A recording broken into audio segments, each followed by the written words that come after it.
You're listening to the Greeks Gridiron. Now here's your host, Ethan Hristodoulou. Good afternoon, everybody, and welcome back to the Greeks Gridiron. I'm Ethan Hristodoulou, and today, diving into the AFC North, we are ranking the defenses from 4 to 1. The Ravens, the Bengals, the Steelers, the Browns. Where do all of these teams rank within their division? A tough, always well-contested AFC North. There's plenty of discussion to get into, so as always, I invite you all to comment down below. Let me hear from you all. Who do you like? Who do you dislike defensively in this division here? How would you rank them yourself? Agree, disagree with what I have to say, or just anything you want to expand upon that I maybe missed or just didn't have the time to talk about here? Fire away in that comment section down below. But we will begin, like I said, from the bottom, number 4 to number 1. And at the very bottom of this list, clear-cut number 4, in my opinion. Maybe they do get a little bit better this year, but the dysfunction is keeping me away from them being any higher than this number 4 spot, and that's the Cincinnati Bengals right now. Lou Anarumo let go this offseason, bringing in Notre Dame defensive coordinator Al Golden to run the show. A good boost, I guess, as far as numbers are concerned, in theory. You look at what Notre Dame did last season. 4th fewest in passing yards allowed and points per game defensively last year within the college football world. I think, obviously, on paper, that sounds really nice, but there are some issues going on with this team right now. I'm looking forward to seeing how this team looks, don't get me wrong, but there is a lot that I am just kind of on the fence about. Starting first, today is July 2nd, 2025, and as it currently stands, Trey Hendrickson still has no contract as of me recording this, as does not Shamar Stewart, their first-round selection. They're 2 edge rushers, the guys that are supposed to be going after the quarterback. Your number 1 and number 2 guys are not currently signed to deals, or at least a deal in Trey Hendrickson's case that he is happy with and he is currently holding out.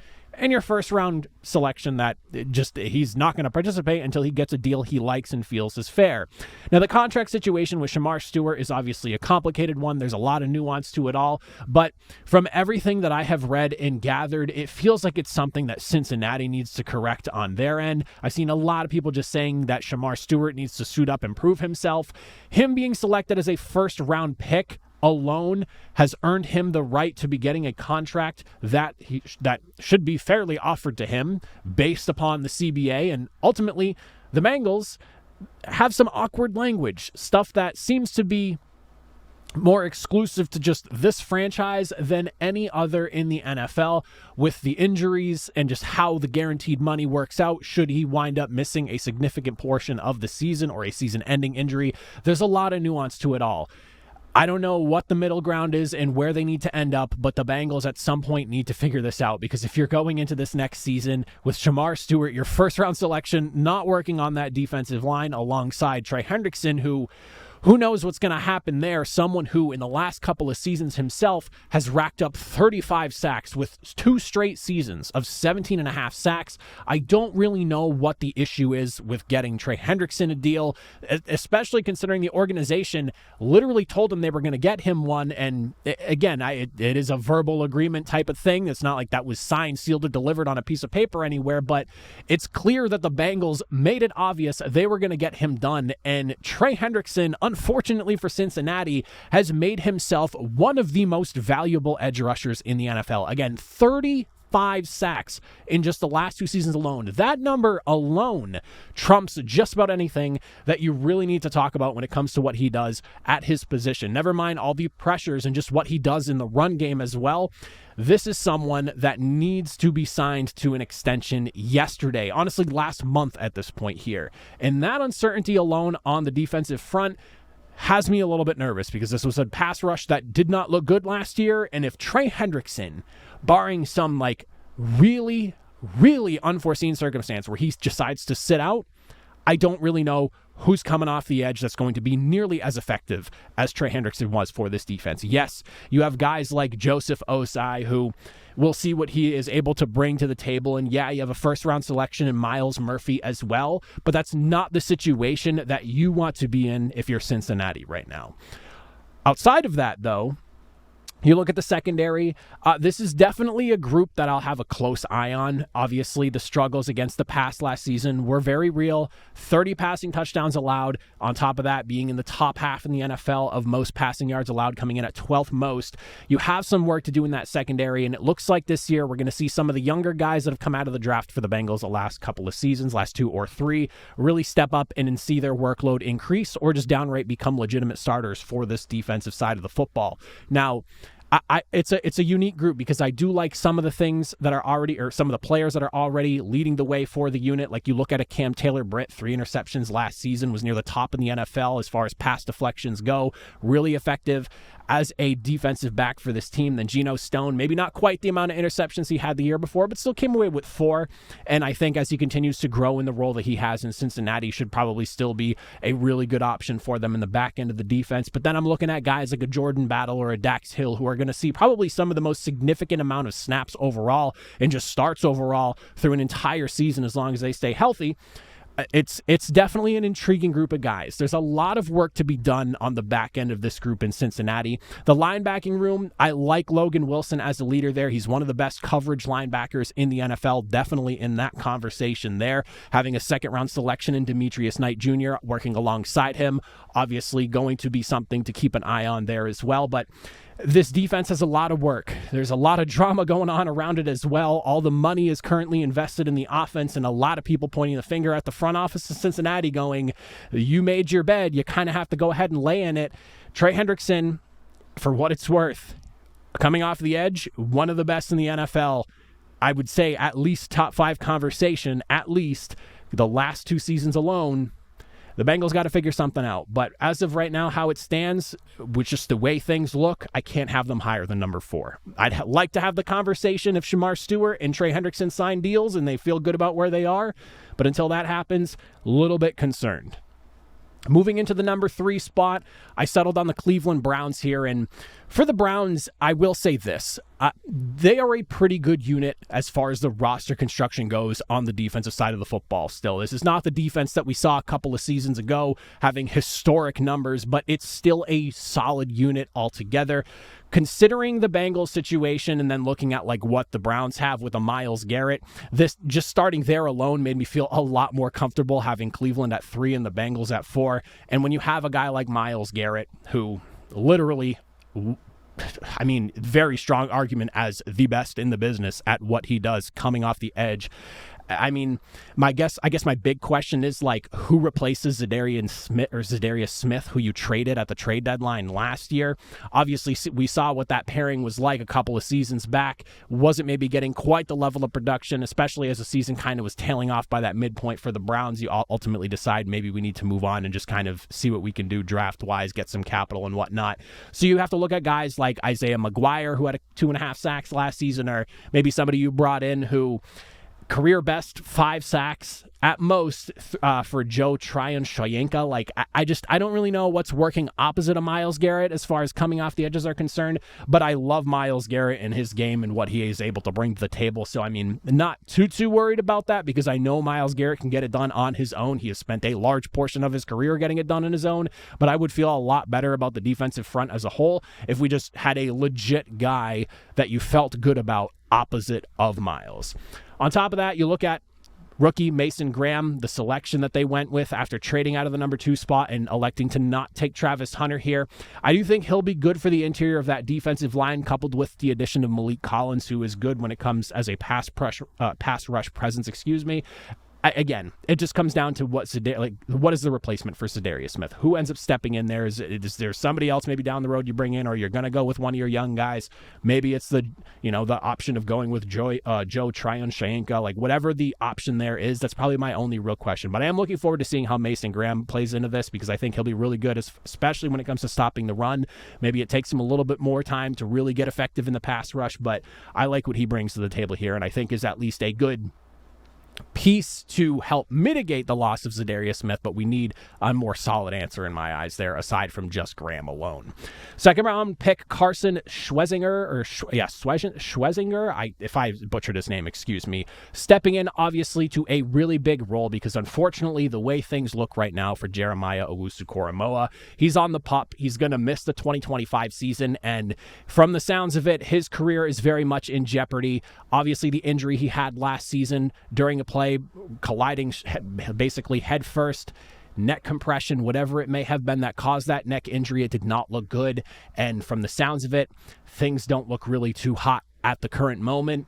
Who knows? We'll see what happens. But a second-round selection, having to step in and fill in some really big shoes because Jeremiah Owusu-Koramoah, before going down with an injury, was turning into a real big, important player for this defense. So definitely something worth keeping an eye on there, and I'm interested to see just how he fares working alongside Jordan Hicks, who obviously reliable veteran, good guy to be learning from at such a young stage in your career. But again, definitely something worth watching in the middle of the defense. And the secondary, I feel good about them. I feel better about them than I do Cincinnati, that's for sure. Denzel Ward, Martin Emerson, and Greg Newsome, a really strong trio as far as cornerbacks are concerned, or as far as a cornerback room is concerned. Martin Emerson definitely needs to find some of that magic he had in 2023 with the 4 interceptions, obviously not securing one last year. But I mean, beyond that, how does the DB room look overall? I think really good. Like, my big question mark, and it's not even really a big question mark, it's like the one question mark I have for the secondary, who takes over opposite of Grant Delpit.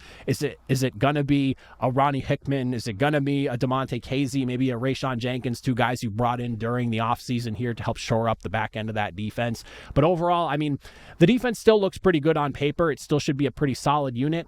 Would I be surprised if maybe the Bengals could make that jump and overtake them? No, but as it currently stands right now, I feel better about Cleveland, not by a ton, but at least by a little bit over the Cincinnati Bengals, hence why I have them at that 3 spot. Moving into the top half of the division, though, the 2 heavyweights, the Baltimore Ravens, the Pittsburgh Steelers. Who holds the number 2 spot? Who holds the number 1 spot? There's a lot of discussion to be had here, but ultimately, coming off the heels of a massive trade, I did settle on the Pittsburgh Steelers at number 2 here. I want to start off by saying that the Jalen Ramsey, Minkah Fitzpatrick swap, along with Jonnu Smith being thrown in there as well, was a bit of a head-scratcher for me. Jalen Ramsey's going to be 31. Minkah Fitzpatrick, I believe he's going in his age 29 season, if I'm remembering correctly here. So you're getting older in your defensive backfield. And then on top of that, Minkah Fitzpatrick, he's a 3-time All-Pro. And I mean, maybe it was the injury that he had a couple of seasons ago, and then last season maybe not quite as productive as he has been in years past, and some concern from Pittsburgh and that maybe he's not quite where he was before. I don't know. Like, the only real sense I was able to make of that trade was, the Steelers, the Jonnu Smith addition of that, obviously with his history and Arthur Smith, maybe that was a little bit bigger part of the deal than anything, or than people are realizing, but also maybe it just really came down to moving money. That's the only real sense I can make of this trade, is it was a matter of you're paying a safety in Minkah Fitzpatrick a ton of money. And then you have to assume with a new contract coming down the line for Fitzpatrick as well, you don't want to invest that much money in your safety room, coupled with the fact that you're dealing with a contract stalemate with TJ Watt. Maybe that's what it comes down to. They're just trying to find dollars that they can allocate to a more premier position in TJ Watt. That was really where I was just like, maybe that's what it comes down to. Who knows what the actuality is? If Steelers fans, you have something, a little bit more insight for me. I cover the league as best as I can. I'm not perfect. I know there's maybe things that I'm missing to this whole story here. Please feel free to fill me in. But that was the most sense I could make of it. But I don't really understand. Jalen Ramsey, don't get me wrong, great cornerback throughout his career. I don't know if he's still at quite that level he was maybe a few years ago, looking back to the Rams Super Bowl run, or maybe just his heyday earlier in his career. But at the very least, I mean, I guess he does help shore up a secondary that does have a little bit of age to it now with his addition, but is a overall fairly young group of guys. I'm assuming the way the secondary looks right now, Joey Porter, Jalen Ramsey outside, Beanie Bishop, who had himself a really good rookie season last year, 4 interceptions, working the slot as your big 3 trio at corner. And then, of course, some combination of Juan Thornhill, Darius Slay is going to be your guy that I'm assuming is kind of like your fill-in, which he's really old, 34 years old, or he's 33 going on 34. Juan Thornhill's going to be a guy that turns 30 this season as well.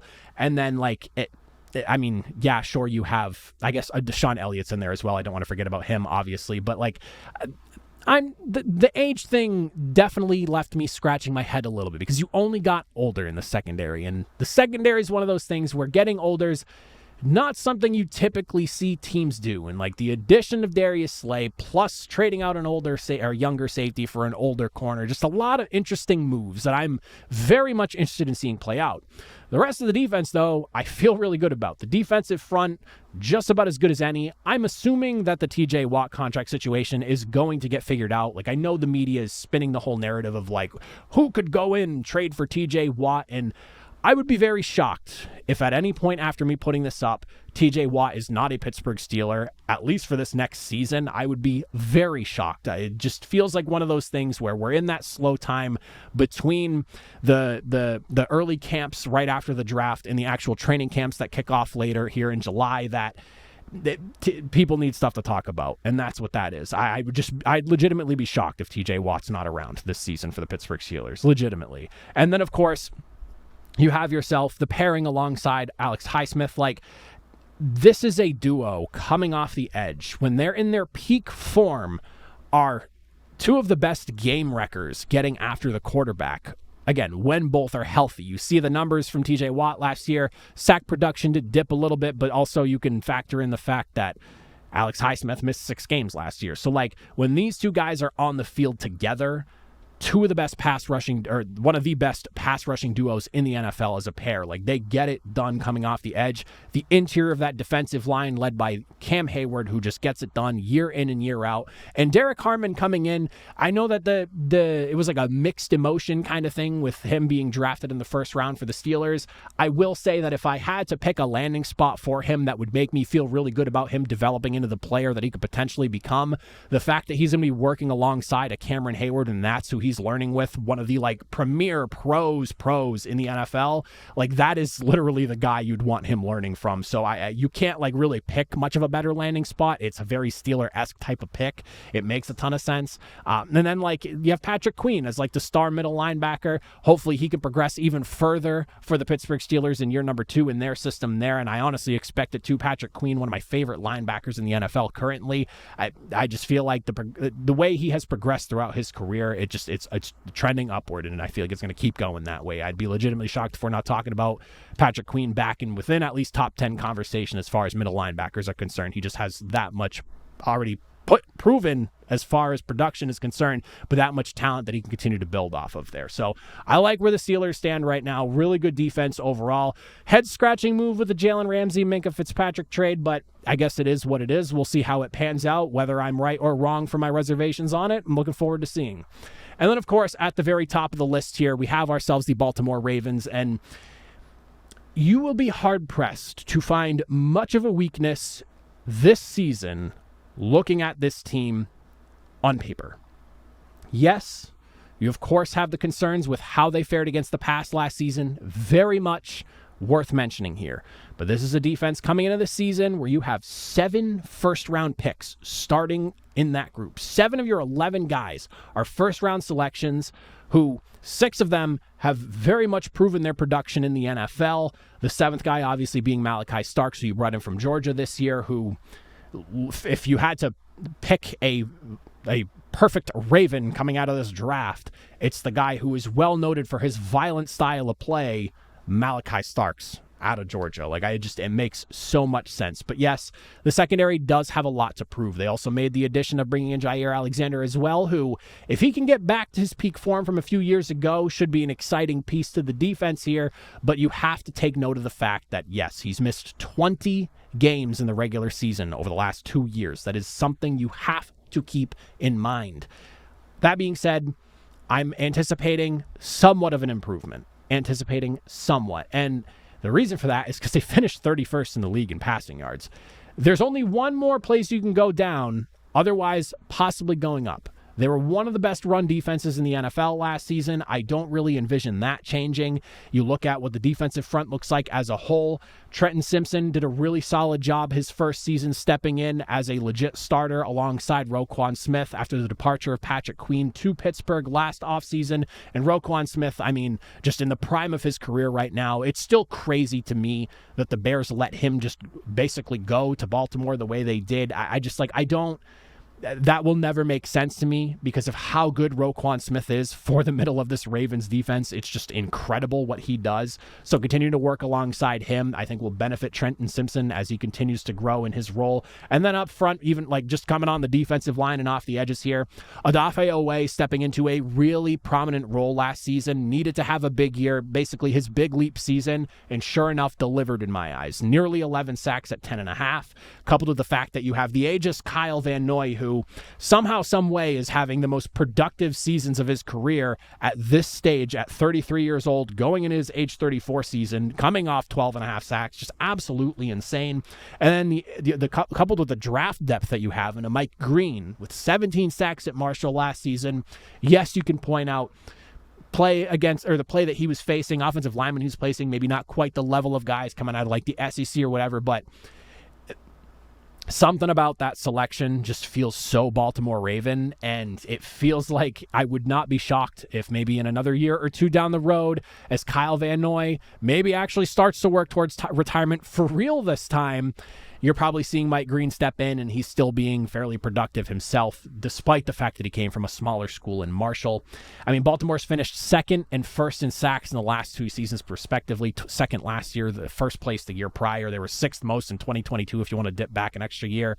Like, I don't really have much that I'm too concerned about. And, of course, Nnamdi Madubuike, I can't forget about him, obviously. Like, the biggest piece that you have along your defensive line, an absolute wrecking force in the middle of that defense. Like, I cannot gush enough about this Baltimore Ravens defense and what they bring to the table. And you look at this group on paper, and like I said, you have 7 guys, all first-round selections starting for this team next year, all of them with proven production outside of Malachi Starks, obviously coming in as a rookie this year. I expect Nate Wiggins to maybe take that next step forward as well.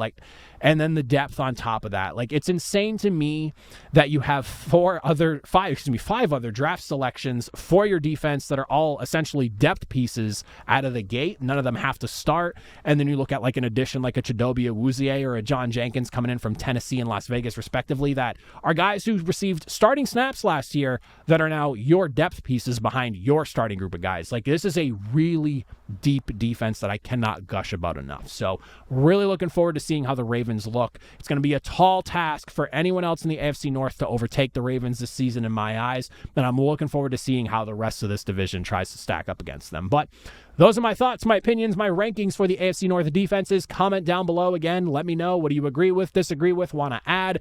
Let me hear your rankings. How would you put them yourself? But as always, if you made it to the end, I greatly appreciate it, and I'll see you all next time. Have a good one.